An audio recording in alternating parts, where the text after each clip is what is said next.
I would like to invite Sabzada Hamad Mustafa Qadri Al-Madani Al-Makki to perform a recitation of Al-Quran. أعوذ بالله من الشيطان الرجيم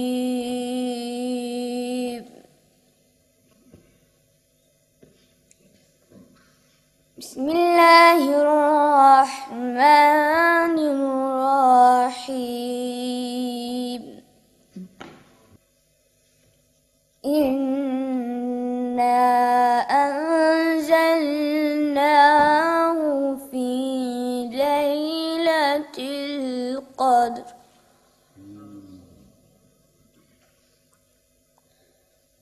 وما أدراك ما ليلة القدر ليلة القدر خير من 1000 شهر تنزل الملائكة والروح فيها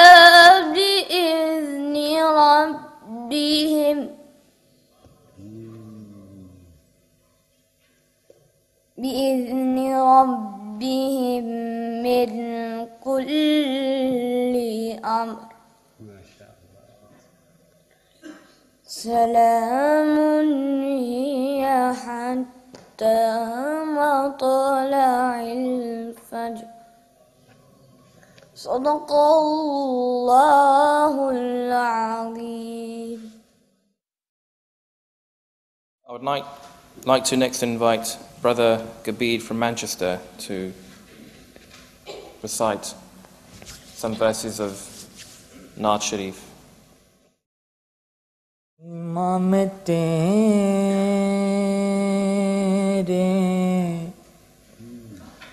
मुकद्दरातों सदके हलीमा में तेरे मुकद्दरातों सदके तू मदनी दा झूला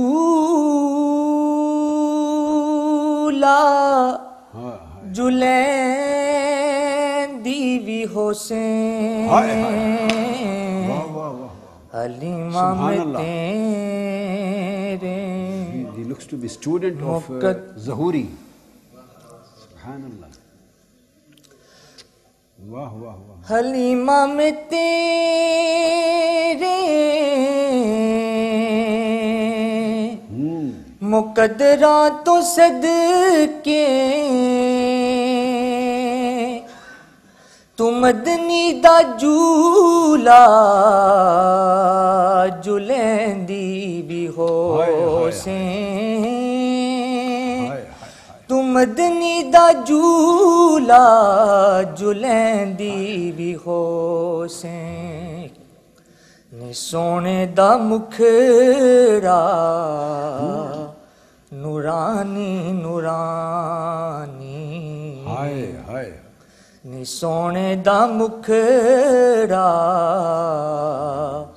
नूरानी नूरानी तू तकदी ते रही तू तकदी ते रही चुमैंदी भी हुसैन नी सोने दा मुखड़ा नूरानी नूरानी नी सोने दा मुखड़ा नूरानी नूरानी तू तकदी ते रही चुमैंदी भी हुसैन चुमेंदी तू तकदी भी रही चुमैंदी मेहंदी भी होसे ए उंगली न पाके हाय हाय हाय हाय तू वेरे दे अंदर ए उंगली न पाके तू वेरे दे अंदर खुदा दे सजन नू खुदा दे सजन नू टुरैंदी भी होसे नी सोने दा मुखड़ा हाय हाय नूरानी नूरानी सोने दा मुखड़ा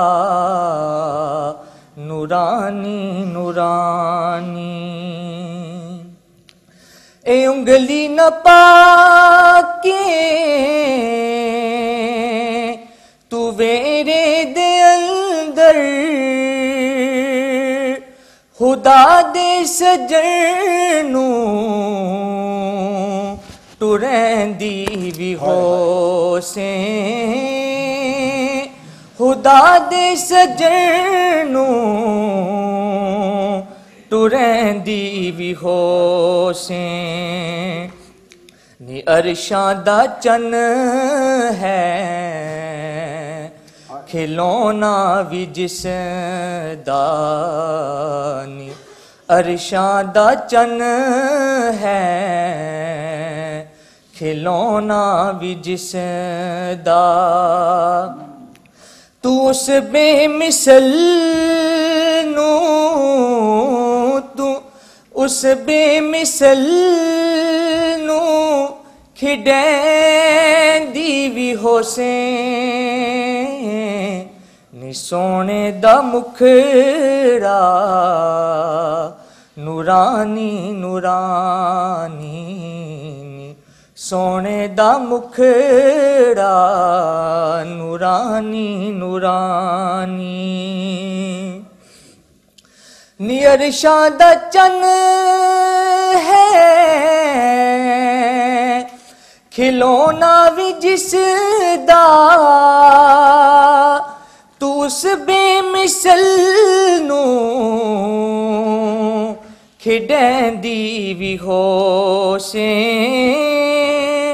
तू उस बेमिसल नू खिडैंदी भी होसे कदी नाल तेरे नज़ाकत थी सोना कदी नाल तेरे नज़ाकत थी सोना और उसदा भी होसी और उसदा भी होसी मने दी भी होसे नी सोने दा मुखड़ा नूरानी नूरानी सोने दा मुखड़ा नूरानी नूरानी कदी नाल तेरे नज़ाकत थी सोना और उसदा भी होसी मनेंदी भी होसे और उसदा भी होसी मनेंदी भी होसे नवा के सजा के ते कजला भी पाके नवा के सजा के ते कजला भी पाके ते ठोडी हिला के ते ठोडी हिला के हसैंदी भी होसे हलीमा में तेरे मुकद्दरा तो सदके तू मदनी दा झूला झुलैंदी भी हो से तू मदनी दा झूला झुलैंदी भी हो से नी सोने दा मुखड़ा नूरानी नूरानी नी सोने दा मुखड़ा नूरानी नूरानी तू तकदी ते रही तू तकदी ते रही चुमैंदी भी हो से नी सोने दा मुखड़ा नूरानी नूरानी या नबी सलाम अलैका या रसूल सलाम अलैका या हबीब सलाम अलैका या रसूल अल्लाह सलावतुल्लाह अलैका या नबी सलाम अलैका या रसूल सलाम अलैका या हबीब सलाम अलैका या रसूल अल्लाह सलावतुल्लाह अलैका अबरज़ अल्लाह المشفع صاحب القدر المراد نحمده ونصلي ونسلم على سيدنا ومولانا محمد رسوله النبي الأمين المكين الحنين الكريم الرؤوف الرحيم أما بعد بسم الله الرحمن الرحيم. By the grace of Almighty Allah, we are going to start the discussion on Al-Hadith Ad-Da'if. There are many things to be discussed in detail relating to Al-Hadith Al-Sahih and Al-Hadith Al-Hasan. But these two terms do not create any academic problem in the minds of various people. People know if it is Hadith Sahih, it is acceptable. Everybody knows. Some of them knows who have proper knowledge of the science that if it is Hadith Hasan, so Hadith Hasan also is known to be authentic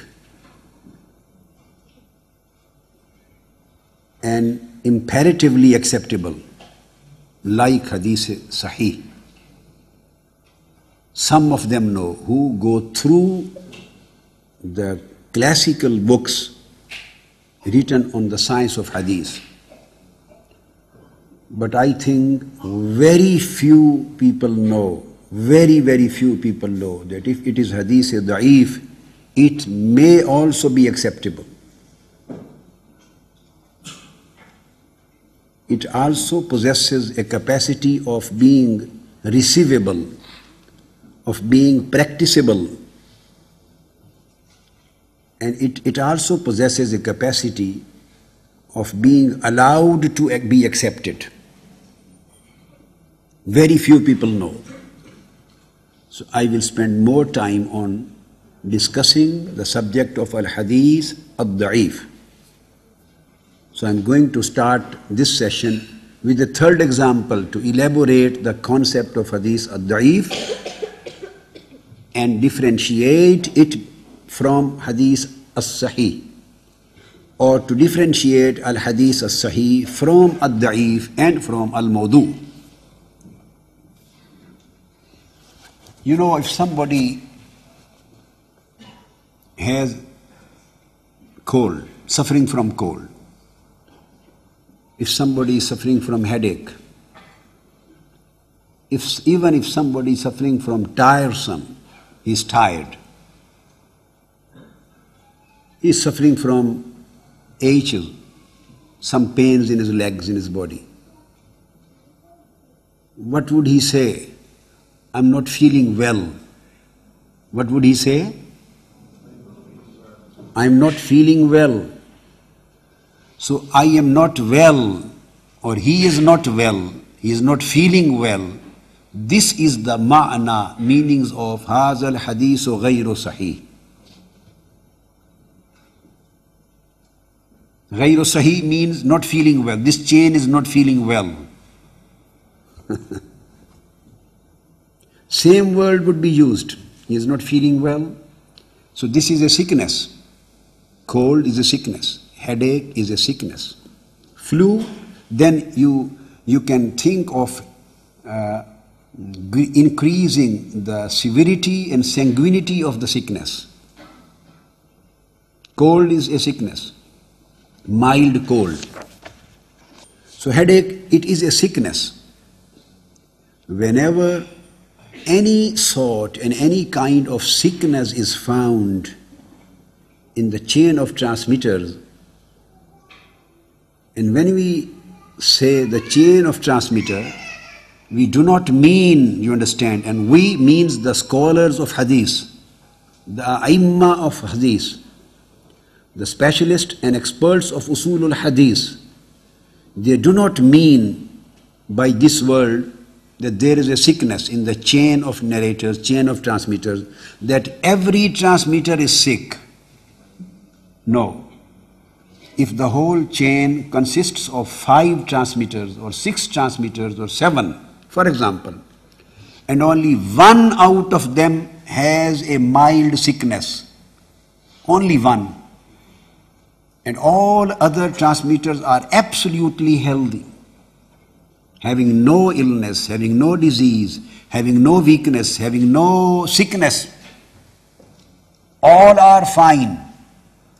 Just one out of the 5 or the 6 or 7, the whole chain of narrators, just one, he is not feeling well. He is sick. He has some ailment, illah. So then it would be said that this chain is da'if, just for the sake of one. This is how the A'imma of Usulul Hadith took extraordinary care and extraordinary precautionary measurements to save and secure the system of transmission of Hadith. Even there is a very mild sickness just in one transmitter, and all others are absolutely fine. Even then they would use the word da'if.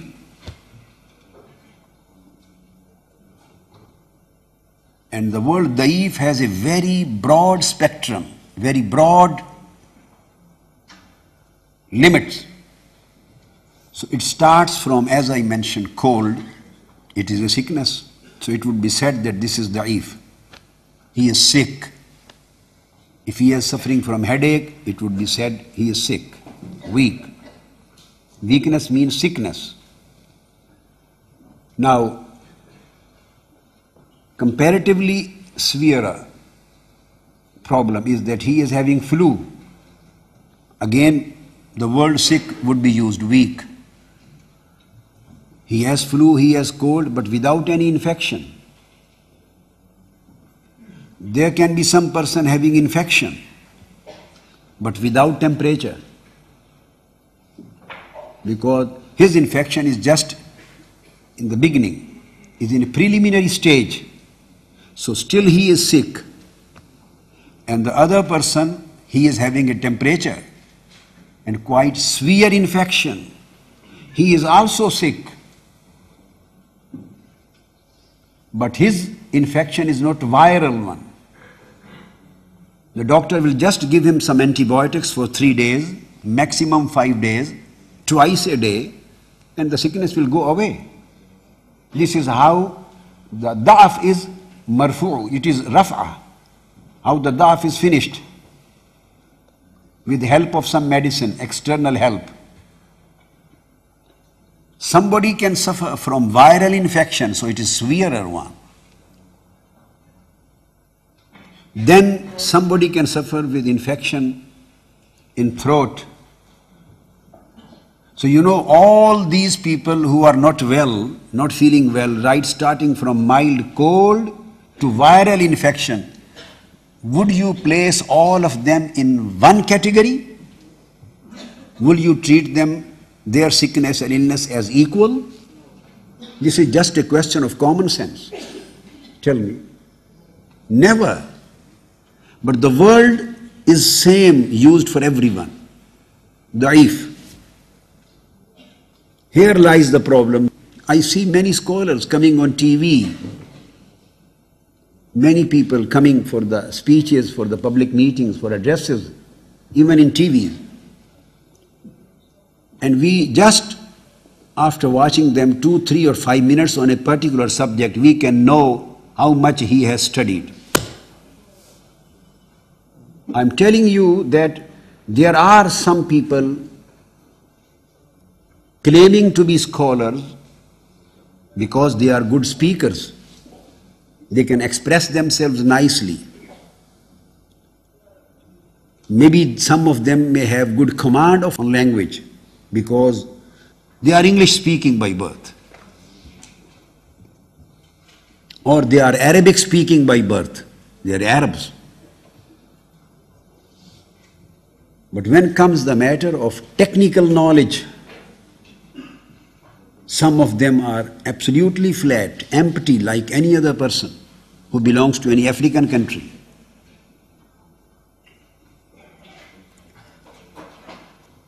So start from mild cold up to viral infection. Everybody is said sick, not feeling well, but the levels, gravity, severity and sanguinity of the sickness is different from case to case.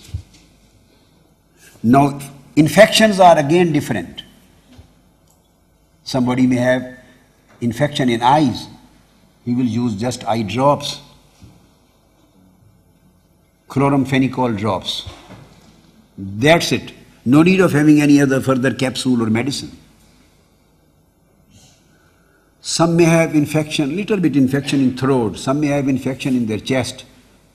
The case is increasing in severity.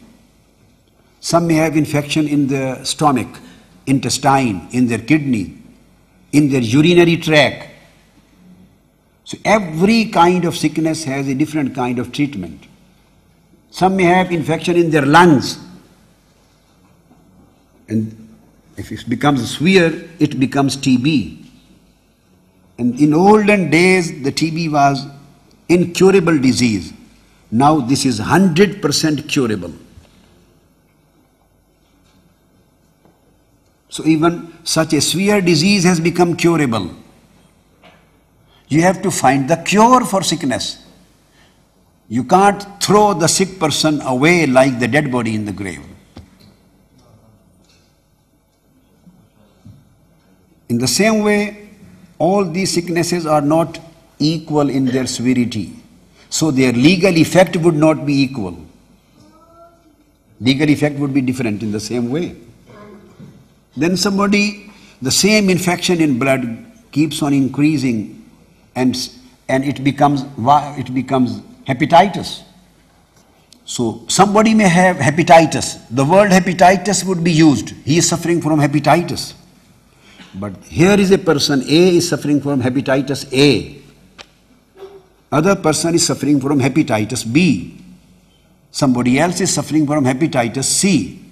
Would you consider the man suffering from hepatitis A and the one suffering from hepatitis C, would you place them at same level?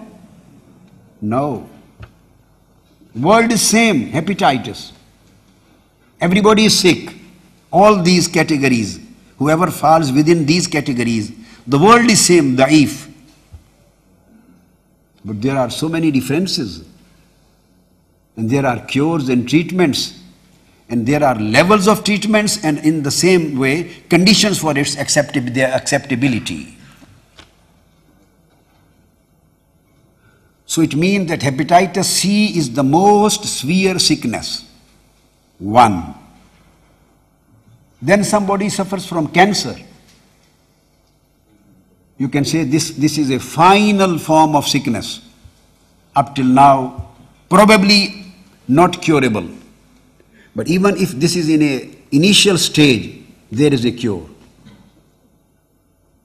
At initial stage, it has some stages: first stage, second stage, third stage, if I am not wrong. There are stages. So at first stage it is curable.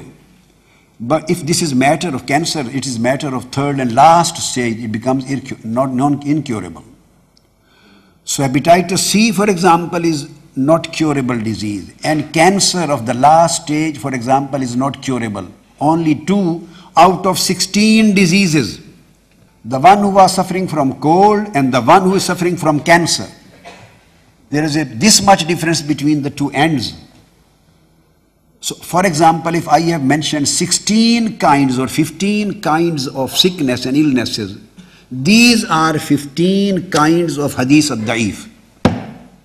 Al-hadith al-da'if, normally in the books of hadith, usul al-hadith, there are 15 kinds of da'if and da'af, illness, ailments. All these 16 categories, any chain of transmitters which fall within this purview of 16 categories, each of them would be known as da'if. If some chain is suffering from mild cold, it is also da'if.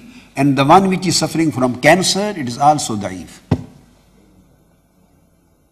So only 2 out of 15 are rejectable, are not acceptable. Only 2 categories or kinds of hadith ad-da'if, only 2 out of 15, according to the authority of usul al-hadith, are not to be acceptable.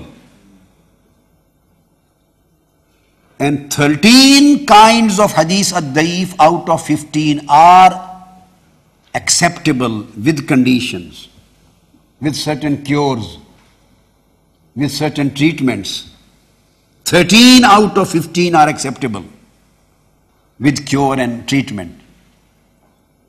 Only 2 are incurable.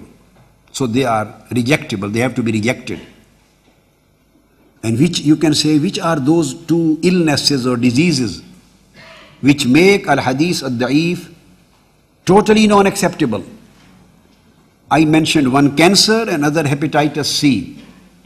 Aimma of usul al-hadith say, if any one of the whole chain of transmitters is a well-known liar, he tells lies and he is well-known liar, he is kazib, he is kazzab, well-known kazzab, he is known as kazzab. He is like a cancer. His sickness is like cancer. So only if you find, and the scholars find, even one transmitter in the whole chain, and he is kazzab, a known kazzab, hadith, chain of the hadith would be known as da'if. It will go to mawdu. It will go, then it will be the last end. That is not acceptable. And if there is a clear-cut allegation of telling a lie against a person, either he is a well-known liar or there is a sound allegation of telling a lie against him, ittihamul kadhib. Al-kadhib, he is a well-known liar. Or there is a ittihamul kadhib, there is a sound allegation of telling a lie against him. So his hadith with this chain will not be acceptable.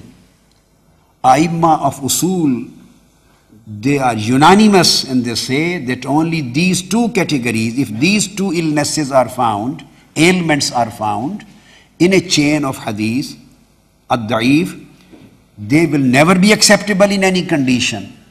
And 13 out of 15 are or may be or can be acceptable with certain cures and treatments. I think the case is very clear. Huh? Now we come to the authorities. The texts. This is what I explained to you. Now I would substantiate whatever I have said through the writings and verdicts of the great imams and authorities. So I was telling that first category of hadith is as-sahih li dhatihi.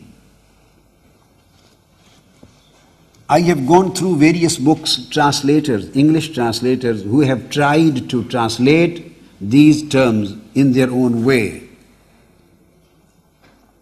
I have not seen many books, just a very few. But I was not satisfied with their translation or transformation in English language. To me, they couldn't translate the proper and true sense of the Arabic word into translated word. So now I have created my own terminology to communicate the exact sense which prevails in the definitions and conditions. So when I say there are two kinds of al-hadith as-sahih. As-sahih li dhatihi, this is the highest level. The people say hadith sahih li dhatihi, that is, for example, some may say it is sound, some may say it is, they have given various terms, but I have given the term to sahih li dhatihi excellent, and sahih li ghayrihi is very good. First category comes of Hasan, al-hadith al-Hasan. Hasan is also classified into two grades, Hasan li dhatihi, Hasan li ghayrihi. So the higher grade of Hasan, that is Hasan li dhatihi, it with small help, small assistance, it is placed at the level of Sahih li ghayrihi. And there are many scholars of Usul al-Hadith who consider Hasan li dhatihi as Sahih li ghayrihi. So Hasan li dhatihi is in fact Sahih li ghayrihi. Why that hadith, that chain became Sahih li ghayrihi, with some external help, because of some external help? There was some deficiency. There was some minor, very, very minor weakness and deficiency in the chain, anywhere. And all qualities to be a chain, excellent chain, were nicely fulfilled, except there was very small, minor problem in memory anywhere in some one transmit. Because of this very minor, negligible sickness, very minor and negligible, this is an extraordinary care and precaution of the A'immah of Hadith, that they differentiated it from Sahih li dhatihi and declared it to be Sahih li ghayrihi, because of some other. It is Sahih, but because of some other's help, support. So the hadith which is known as Sahih li ghayrihi, it is in fact Hasan li dhatihi. They both will come in one category. The higher grade of Hasan and the lower grade of Sahih is one thing, one and the same.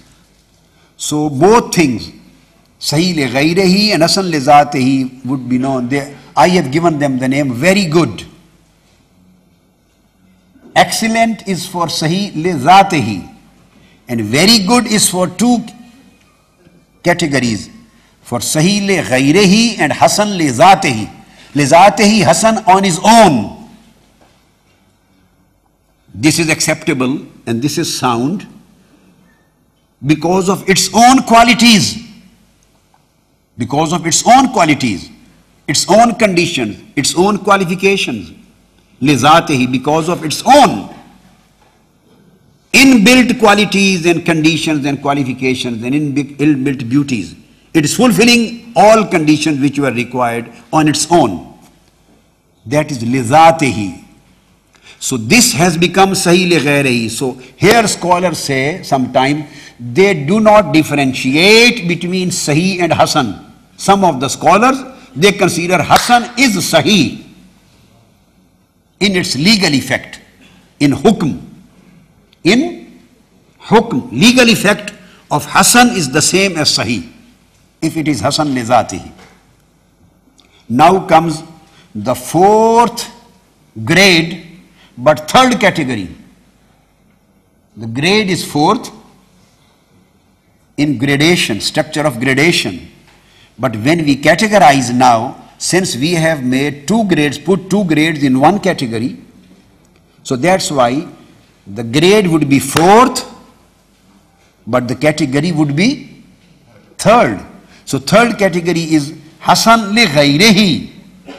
And the hadith which is known as Sahih, it has to fulfill 5 conditions. Excellent, has to fulfill 5 isnad, the chain of a hadith, chain of transmitters. If it fulfills the 5 conditions which I am just briefly mentioning for you and not going into the detail, because I want a detailed discussion on al-hadith al-da'if. So hadith as-sahih, its isnad, its chain of transmitter is supposed to fulfill 5 basic conditions and qualifications of sihha. And the first is ittisalu sanad. It should be muttasil. There should be, the whole chain of transmission should not be broken. There shouldn't be any missing link within the chain of transmitter right from the beginning to the end. For example, if there are 5, 6 or 7 transmitters, there should be no gap between any two, anywhere. It should be continuous. So sound continuity, this is known as ittisal sanad. Sound continuity, profound continuity. It is profoundly connected. Each and every one of the transmitter is soundly and profoundly connected with one another. All are connected with one another without any breakage and without any gap. There is no discontinuity in the whole chain. This is ittisal sanad. Second condition regarding the transmitters, adalatul ruwat. All transmitters of that chain should be adil. Each and every transmitter should be an adil. An adil means the man who is capable to become a witness and whose witness according to Sharia is acceptable. He shouldn't be committer of big sins, and he should be an honest person, a pious person, an honest person, and trustworthy person. Honesty and trust, and piety on top of it. So he is an adil. So all transmitters should be adils, adul. 2 conditions. And third, tamamud dabt. Tamamud dabt. Their dabt, zabt in Urdu, zabt. Memory should be very sound, extraordinary memory. Whatever they hear from their sheikh, each and every transmitter, he should memorize it correctly, without any wrong. And this memory can be here in mind and it can be in the book. But even if he is writing down in his book, hifz, his hifz and his dabt, in spite of that fact, he should be a man of proper memory, sound memory. So, tamamud dabt, his memory should be sound and profound, of very high, he should be a man of very high level of memory, extraordinary memory. There are three things: continuity, sound connection, and the honesty and trustworthiness of the transmitters, and the sound and profound memory of the transmitters, 3. And 4th, غير شذوذ, عدم الشذوذ. The chain and the hadith should not be shadh, and he should not be suffering from shuduz. Shuduz means, for example, the transmitter is siqa person. He is a reliable. The transmitter himself is a reliable one. He is not a liar. He is not a weak person. He is thiqa. He is reliable. And he has transmitted this hadith with this particular subject. And someone more reliable than him, higher in the level of reliability, higher in level of memory, ahfaz and athbat and athqa, more reliable. He is also reliable, not da'if, but somebody is more reliable and more having better, well-known, better memory. He has reported the same hadith but with different subject, but with different, little bit difference. So here comes a disagreement between the texts, a difference between the texts. So if a sikha is against awsaq, if a reliable person reports something against more reliable one, only this condition is known as shuzuz. So the 4th condition of hadith sahih is that he shouldn't be shadh. His narration and transmission should not contradict the transmission of someone who is more reliable than him, although he himself was reliable and trustworthy. But there should be no contradiction with some awsaq, more reliable person, admu shuzuz. And 5th is admul illah. There should be no illah, ailment in the chain. And the aimma and scholars have said that al-illah means al-illatul qadiha. There should be no severe sickness. This is the main thing. He can have cold. So the scholars of hadith has declared this thing is negligible. He may have headache. He may have a small minor flu. Minor things are negligible, particularly when they get another support of other transmitters, of other hadith, and these are known as tawabi' and shawahid. Tawabi' and shawahid. But they say that there should be no illah, no ailment. It means there should be no severe ailment. They have qualified this word.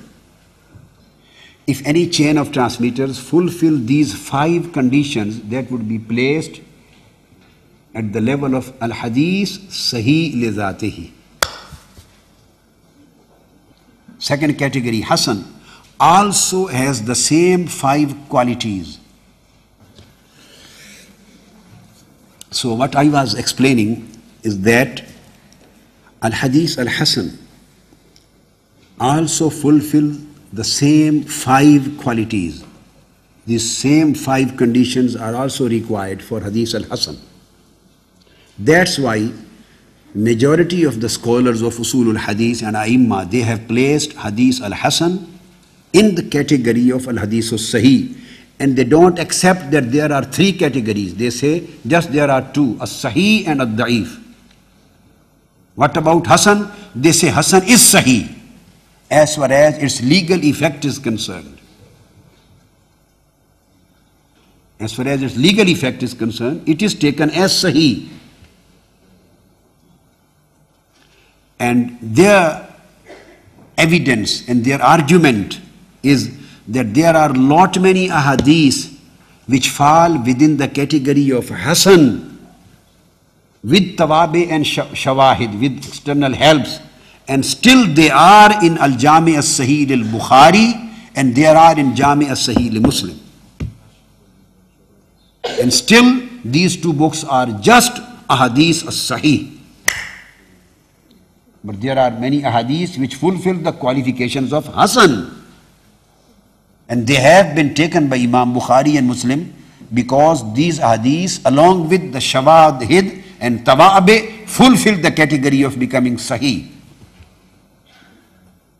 And it is hujjah. That's why they say there are in fact only two categories, either sahih or da'if. And in the days of Imam Bukhari, let me explain one more point. Imam Bukhari, before Imam Tirmizi, there was no categorical and expressive categorization of three kinds. In the days of Imam Bukhari, normally, although the Aimma of those times, including Imam Bukhari and Muslim and Imam Ali bin al-Madini and Imam Yahya bin Ma'in and the scholars even before Imam Bukhari, they knew the difference between Sahih and Da'if and Hasan. The main concept was clear to them. But this categorical and clear-cut classification into three kinds, this took place in the time of Imam Tirmizi. And the founder of this specific and expressive categorization, founder of this is Imam Tirmizi and not Imam Bukhari. That's why, you know, Imam Bukhari said that I have learnt by heart, I know 100,000 ahadith sahih, I have learnt, and 200,000 ghayru sahih. And very interesting thing is that he didn't say 200,000 da'if. He would have easily said that out of these 300,000 ahadith, 100,000 is sahih and other 200,000 are da'if. You can consult any book of Imam Bukhari, his saying, Imam Ibn Salah, Imam Nawawi, Imam Asqalani, Imam Qustulani, Imam Aini, Sahibu Umdatul Qari, Sahibu Irshad As-Sari, Qazi Iyaz, and Imam Nawawi, and then Imam Ibn Salah, and then Imam Nawawi in Taqrib, and Imam Suyuti in Tadrib, and Asqalani in An-Nukat, and Imam Zainuddin al-Iraqi, and Imam Sakhawi. All these scholars and authorities of Usulul Hadith, they have reported the statement of Imam Bukhari unanimously, and there is no disagreement on the words of the statement. None of them has reported in this way that Imam Bukhari said that he had learnt 100,000 ahadith sahih and 200,000 da'if. He never said that. He said 100,000 which I know, learn by heart, that is sahih, and 200,000 is ghayru sahih. So the word ghayru sahih is higher than da'if, although it includes da'if. But still, min wajhin, in one aspect it is higher than da'if because the word da'if was clear.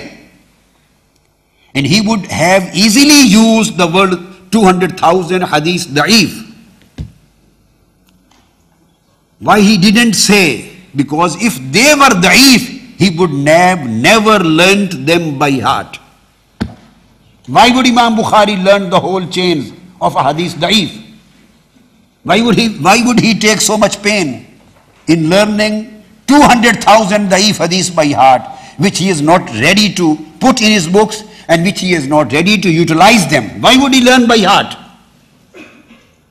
Why would he make so much effort? That's why, since they were not da'if, they were ghayru sahih. And if one says ghayru sahih, it may be hasan. It can be hasan. Ghayru sahih includes all categories, from hasan to da'if. Somebody says he is not the prime minister. He can be the minister of the cabinet. So he says that 100,000 sahih, 200,000 ghayru sahih, and they may be hasan. If according to Imam Bukhari they were da'if, he would have used this particular word, da'if, but he never used that. Because in his days, this categorization did exist. It was existing. Two categories, sahih and da'if, they were existing. The word hasan was not frequently used. The frequent use of word hasan as a third category between sahih and da'if, that was technically started by Imam Tirmizi.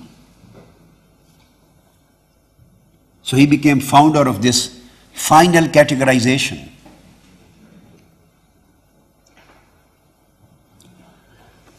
So I'm telling that hadith hasan, that's why it means that according to the mazhab of Imam Bukhari, since he took some ahadith, many ahadith, and Imam Muslim too, and they have categorically declared that all ahadith which we have taken and reported in our books, two books, Sahih Bukhari and Sahih Muslim, although they don't comprehend all Sahih ahadith, but whatever we have taken out of the big collection of Sahih ahadith, although whatever we have taken, they are definitely and positively Sahih. After this categorical and positive and clear-cut declaration, still there are some ahadith and their chain fulfills the condition of hadith al-hasan. Then why Imam Bukhari has taken them in Sahih Bukhari? Why Imam Muslim has taken them in Sahih Muslim? Because hasan hadith, as far as its legal effect is concerned, is considered to be sahih. And most of the ahkam of Sharia, ahkam al-fiqh, ahkam al-Sharia, which are taken in Sunan, Abu Dawud, Tirmizi, Nasai, Ibn Majah, and which have been taken in Sunan, most of the ahkam which become the basis of the ahkam of Sharia subject matter, overwhelming majority of ahkam of Sharia have been derived from hadith which technically speaking fall within the purview of hadith al-hasan.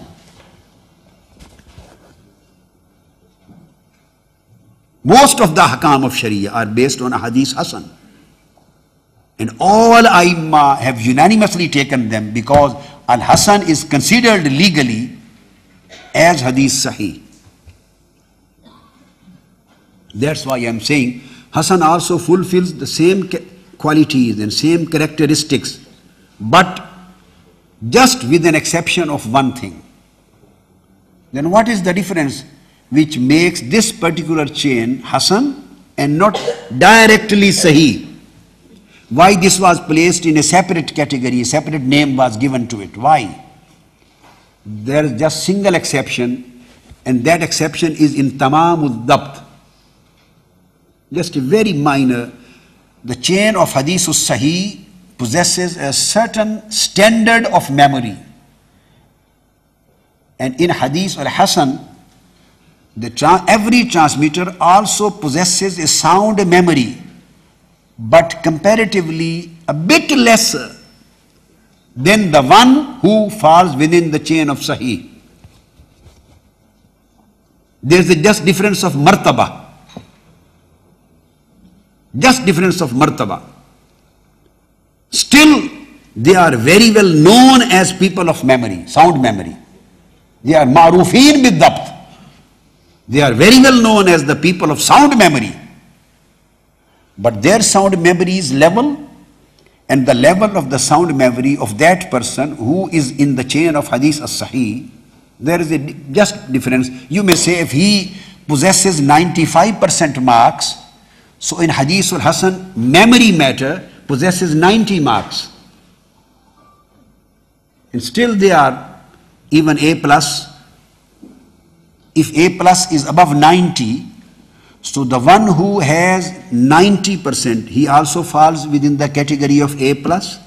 Who has 91, A plus. Who has 95, he is A plus. And who has 98, 99, and who got 100%, he is also A plus. Nothing is beyond A plus. Is there anything A plus? But there is a difference between 100% and 90%. And he is A plus. So Hasan is also A plus, but having 90% marks, and Sahih li Zatihi is 100%, having 100% marks in memory and all other things. But just with the exception, very, very minor exception of this particular single point, this difference makes that particular chain of transmitters, takes it to the level of Al-Hasan. It is said, khifatu dhabt, mawsufun bid-dhabt and mawsufun bi khifati dhabt. Just little bit minor difference. But they get help from other relevant ahadith. All other shurutu sahih are fulfilled. Conditions of sahih are fulfilled. So if this get other shawahid and tawabih, mutabi'at, help of others, so this becomes sahih li ghayrihi. And if this thing remains as it is, without tawabi and shawahid, external help, then this is known as Hasan li Zatihi. Since the basic potential, the basic quality, the basic characteristic of both is the same, except the help of tawabi and shawabi is existing or not. That's why Hasan li Zatihi is placed in the category of Sahih li Ghayrihi. Now comes third category, and that is Hasan li Ghayrihi. This is third category, but technically speaking, it becomes fourth grade, just for the sake of terms.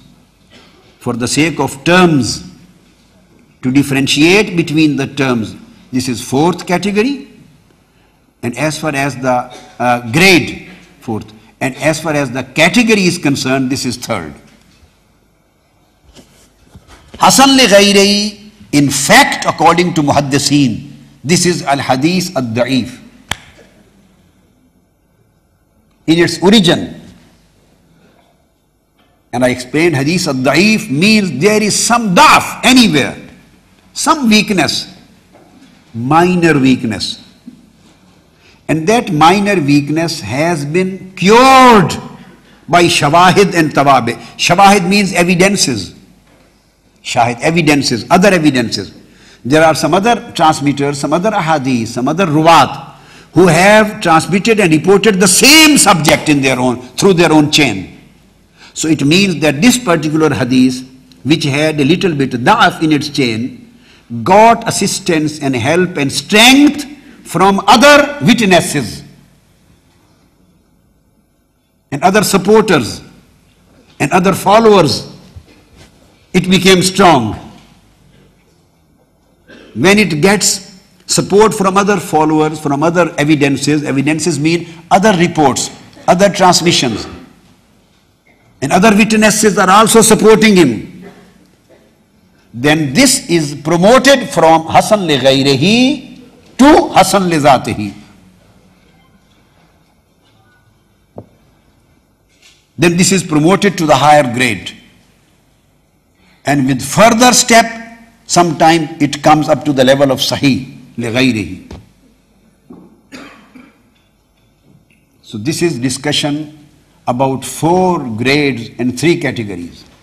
That's why I have given a different terminology in translation. So Sahih li Zatihi, I translate it as excellent.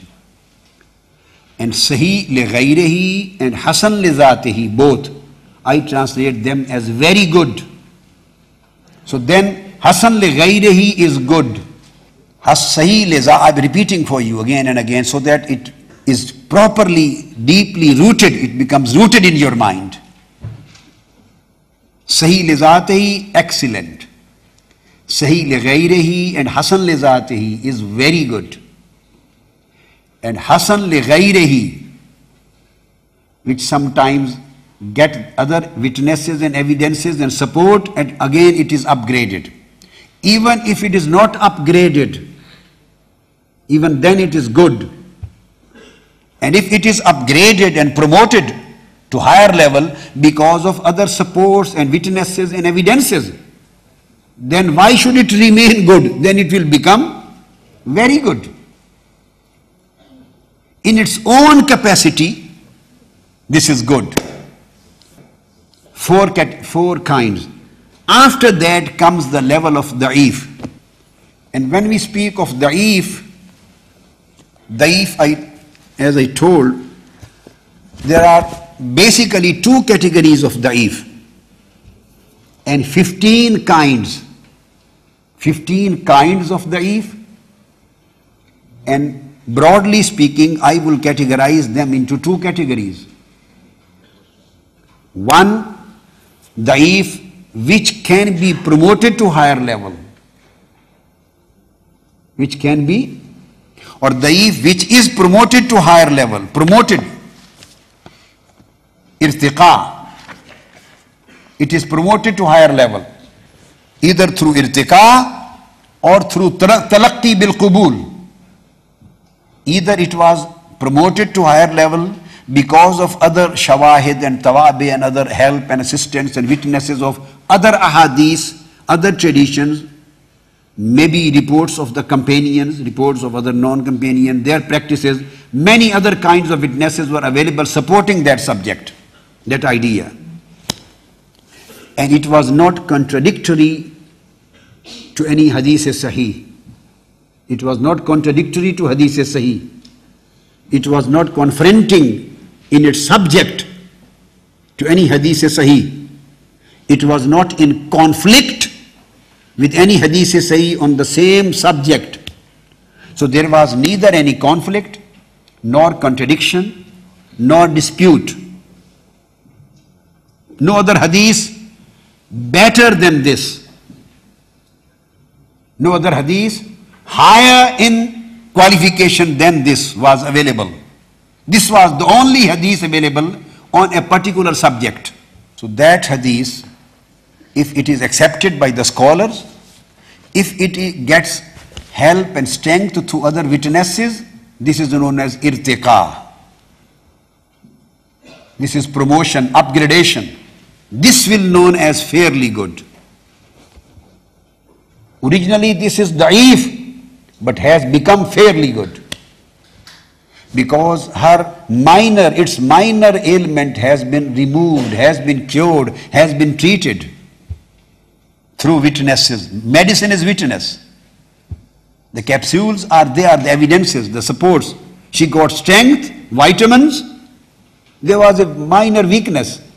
So particular vitamins were given, again became strong. This is irtiqa, upgradation, promotion. Or the other reason can be that majority of the ulama, scholars, muhaddiseen, fuqaha, aimma, the great scholars, they accepted it for practice. It received kabuliyah. So because of these two reasons or either of the two, it was promoted and upgraded. That's why this would be known as good, fairly good. This would be known as fairly good. And there would be some